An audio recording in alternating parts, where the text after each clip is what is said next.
नरेंद्र मोदी भारतीय राजनीति को जातिवाद, परिवारवाद और तुष्टीकरण के दलदल से निकालने वाले लीडर हैं। उनकी शख्सियत को सबसे अलग पहचान सामाजिक उत्थान के उनके अभियान देते हैं। नरेंद्र मोदी ने देश की आदतें बदली हैं, जीवन जीने का ढंग बदला है। नरेंद्र मोदी ने रोटी, कपड़ा, मकान की चिंता दूर करने की हर मुमकिन कोशिश की है, क्योंकि उन्हें अभाव के जीवन का कटु अनुभव है। इसीलिए तो नरेंद्र मोदी की सभी योजनाएं आखिरी पायदान पर खड़े नागरिक को केंद्र में रखकर बनाई जाती हैं।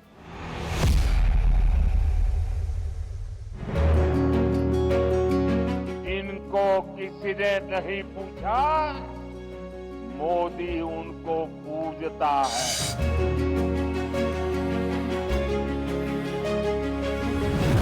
2 अक्टूबर 2014, वाल्मीकि कॉलोनी, दिल्ली। नरेंद्र मोदी ने उस दिन जैसे देश के मुकद्दर पर चस्पा बरसों पुरानी धूल साफ की थी। वो स्वच्छता का नया सवेरा लेकर आए थे। हर भारतीय की जिसमें भागीदारी जरूरी थी, नरेंद्र मोदी ने इसलिए खुद मिसाल पेश की। हाथ में झाड़ू थामा, वाल्मीकि समाज के साथ साफ सफाई में जुट गए। इन्हीं नरेंद्र मोदी ने स्वच्छता के सिपाहियों के पैरों को भी धोकर सिर आंखों पर बिठाया।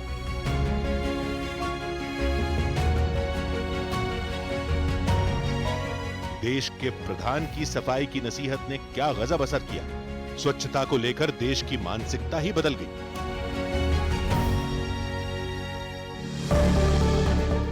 स्वच्छ भारत मिशन के तहत साल 2022 तक भारत को खुले में शौच से मुक्त बनाने का लक्ष्य रखा गया था, जबकि इसे साल 2019 में ही पूरा कर लिया गया। स्वच्छता मिशन से गांव-गांव, शहर-शहर में साफ सफाई की संस्कृति विकसित की गई। कचरा प्रबंधन और रिसाइकलिंग को बढ़ावा दिया गया। यूनिसेफ और WHO रिपोर्ट्स के मुताबिक स्वच्छ भारत मिशन की वजह से भारत में बच्चों में दस्त और कुपोषण की दर में 15 से 20% तक गिरावट आई है। UN, WHO और यूनिसेफ जैसी संस्थाओं ने भारत के स्वच्छता अभियान को सराहा है। नरेंद्र मोदी ने देशवासियों के स्वास्थ्य और स्वाभिमान का सबसे ज्यादा ध्यान रखा है। स्वच्छ भारत मिशन फेज 2 के जरिए अब मोदी सरकार प्लास्टिक फ्री गांव और वाटर मैनेजमेंट को तवज्जो दे रही है। हम वेस्ट में से वेल्थ क्रिएट करने की दिशा में योजना कर सकते हैं और हमारा मकसद ये होना चाहिए वेस्ट में से वेल्थ क्रिएट करनी है। नरेंद्र मोदी ने समाज की मुख्य धारा से दूर खड़े भारतीय को राष्ट्र निर्माण के काम से जोड़ा है। समरस समाज की स्थापना के उनके सूत्र नए नहीं हैं। ये विकास का वही मॉडल है जिससे गुजरात ने तरक्की की। मुख्यमंत्री बनते ही नरेंद्र मोदी ने दिव्यांगों की दिक्कतों को संज्ञान में लिया था। दिव्यांगों को आत्मनिर्भर बनाने के लिए नरेंद्र मोदी ने सुगम्य गुजरात अभियान की शुरुआत की थी, जिसमें सभी दिव्यांगों के लिए विशेष ID और हेल्पलाइन शुरू की गई। दिव्यांगों के लिए सहायक उपकरण शिविर लगाए गए, जिसमें स्पेशल ट्राइसिकल, कान की मशीन और कृत्रिम अंगों का वितरण किया गया। दिव्यांगों के लिए स्पेशल स्कूल और दिव्यांगजनों के लिए विशेष प्रशिक्षण और पुनर्वास केंद्र बनाए गए। सरकारी योजनाओं का लाभ हर जरूरतमंद तक पहुंचाने की तरकीब भी नरेंद्र मोदी ने इजाद की थी। मालूम है मैं क्यों आया हूं आपके घर? है मेरा मालूम है? ऐसा है कि हमने देश में 10 करोड़ घरों में ये गैस का सिलेंडर दिया। गुजरात में सांसद रहे राजेंद्र सिंह राणा बताते हैं कि सरकारी योजनाओं में घपलेबाजी करने वाले बिचौलियों का इलाज नरेंद्र मोदी ने कैसे किया था।